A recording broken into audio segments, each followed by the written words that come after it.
Hat, check. Sunglasses, check. Notes, check. Pepsi, check. Sources, check. Thick skin, check. Oh, and one more thing. 10,000 subscribers, check. Let's go!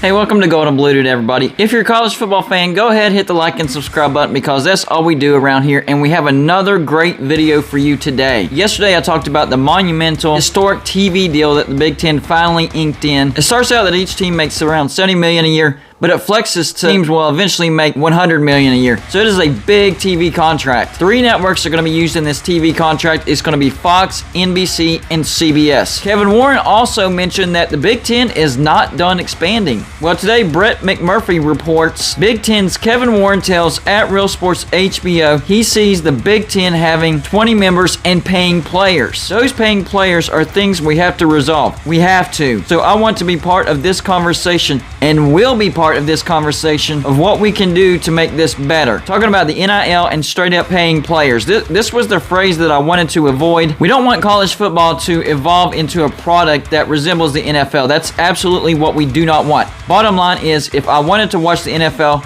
I'd watch the NFL. There's a reason why I'm a college football fan. So hopefully this doesn't go in a direction of resembling the NFL. I don't want that. Not at all. I'm sure you don't either. Yesterday, I touched on the fact that the playoff committee actually had a meeting on Monday talking about how the playoffs could operate outside of the NCAA. And we've been talking about how the SEC and the Big Ten have been discussing the option of both of these conferences splitting from the NCAA and operating outside of the NCAA. Well, it looks like the playoff committee is looking into it as well. And if the playoff committee does it, does that mean that anybody that participates in the playoffs must operate outside of the NCAA? Honestly, I'm for that. The NCAA really does nothing. I mean, they pick and choose on who they want to investigate and hand down punishments, but that's really all they do. And then they completely leave out other institutions who are doing way worse things and do nothing. They don't investigate them and they don't hand out punishments. So they're not even consistent on the one thing that they do, which makes them do. So right here, Kevin Warren is flat out coming out and saying he sees the Big Ten going to 20 teams. Yesterday, he made it clear that the Big Ten wants to expand. Today, he actually picks out a number, and that number is 20. So looking to add 2 more members.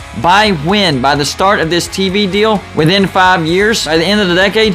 When is this going to happen, and who are they going to bring in? The first thing is the Big Ten is going to try to get in Notre Dame. That's first and foremost. I don't think the Big Ten is going to land Notre Dame if Notre Dame can get that $75 million a year payout that they're seeking, which I think they will. But still, the Big Ten is going to go after Notre Dame. One big issue that the Big Ten has as far as Notre Dame joining the Big Ten is Michigan. Notre Dame flat out hates Michigan. This is a hatred that's existed for well over 100 years. Michigan boycotted Notre Dame because Notre Dame beat the brakes off them back when Michigan was elite. Michigan didn't like that. They considered it an embarrassment, and they boycotted Notre Dame. They didn't play Notre Dame for another 33 years after that. Notre Dame has not forgotten about that to this day. Michigan is one of the main reasons why Notre Dame has never joined the Big Ten. So until that gets figured out, I don't know, maybe Michigan issues an apology or something like that. I don't know. Notre Dame is not going to join the Big Ten, but the Big Ten is still going to pursue Notre Dame. That's a fact. So if they can get Notre Dame, it would probably be Notre Dame and Stanford, because Stanford is another rivalry of Notre Dame. Remember, they went out and got UCLA and USC, so that's another rivalry. There's plenty of Big Ten members that are rivals of Notre Dame.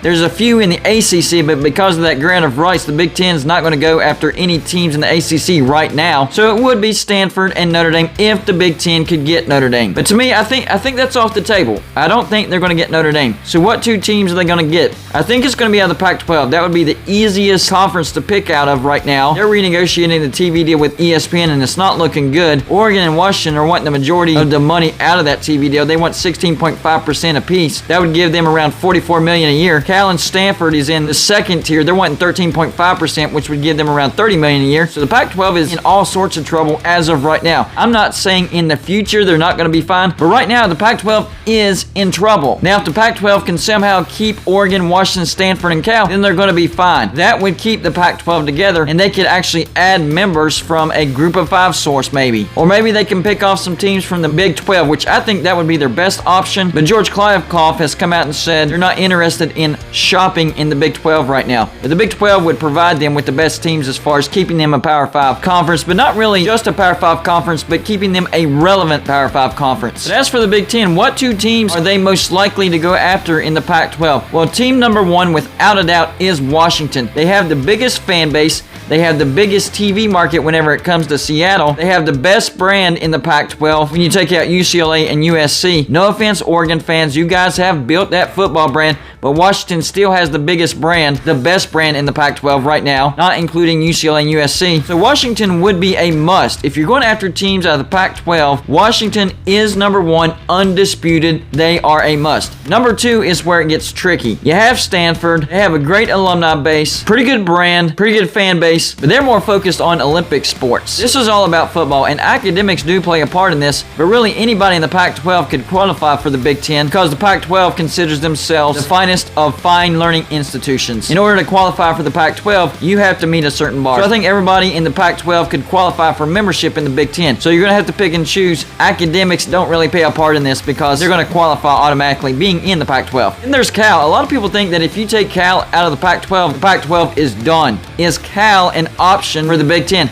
I think they are potentially, but as far as number two pick, I'm not quite sure. I think potentially they could be, but I don't think they're a lock as the number two. And then there's Oregon. They have built up their football brand. Of course, they do have a partnership with Nike. How much does the Big Ten value that? I don't know. Would the Big Ten actually get any money out of Nike if they brought in Oregon? I don't know. All that would play into a factor if the Big Ten would bring in Oregon with Washington. Washington's number one, but they could bring in Stanford or Cal or Oregon as that number two team with Washington. So the real question here would be, who's that number two team? Whenever the Big Ten does do that, the Pac-12 is going to have to bring in some teams to fill those spots. I think they need to stay at least at 10 members, if not more. You have to be at 10 no matter what. Otherwise, if you stay at 8, the remaining 8 are going to end up jumping in the future, whether it's to the Big 12 or the Big 10 if they do another round to the Pac-12. Maybe the ACC gets interested. I don't know. But staying at 8 members is unsafe for the Pac-12. You have to be at least at 10. But I would encourage you to go above 10. I would say at least 12. What are the contenders out of the group of 5 conferences that could fill those 2, maybe 4 spots for the Pac-12? Well, I think San Diego State has to be number 1. They're in the state of California. They have pretty good academics. They just built a brand new stadium. Yes, it only seats around 35,000, but there's footers in to where they could expand it if they want to. And let's be honest, look at Oregon State and Washington State. They both have football stadiums that are either right around 40,000 or under 40,000. So really, that's not that big of a deal. Then you have Fresno State. Fresno State has gotten really hot in football recently. They did lose their head coach, but they've been consistent even when losing a head coach. So Fresno State is a real option. Decent academics in the state of California. I think they could be a real option. I think Rice could be a definite option for the Pac-12. They're in the state of Texas. They have great academics, elite academics. Football brand, not all that great, but that really doesn't matter. It's good enough to get them into the AAC. It could be good enough to get them into the Pac-12. I think Rice is a real contender to join the Pac-12 if all this goes down. Then there's SMU, also in the state of Texas. Great academics. Football brand is actually a little bit better than Rice, so they might actually be above Rice in this category. SMU, I think the Pac-12 should go after SMU. Then there's Boise State. Boise State has a great football brand, but terrible academics. Would the Pac-12 be willing to overlook that in order to bring in a good football product? That's up to Pac-12. I'll leave that up to them. But to me, honestly, bringing in Boise State would make a lot of sense for the Pac-12. Then there's Nevada, decent football brand, decent academics, but not elite.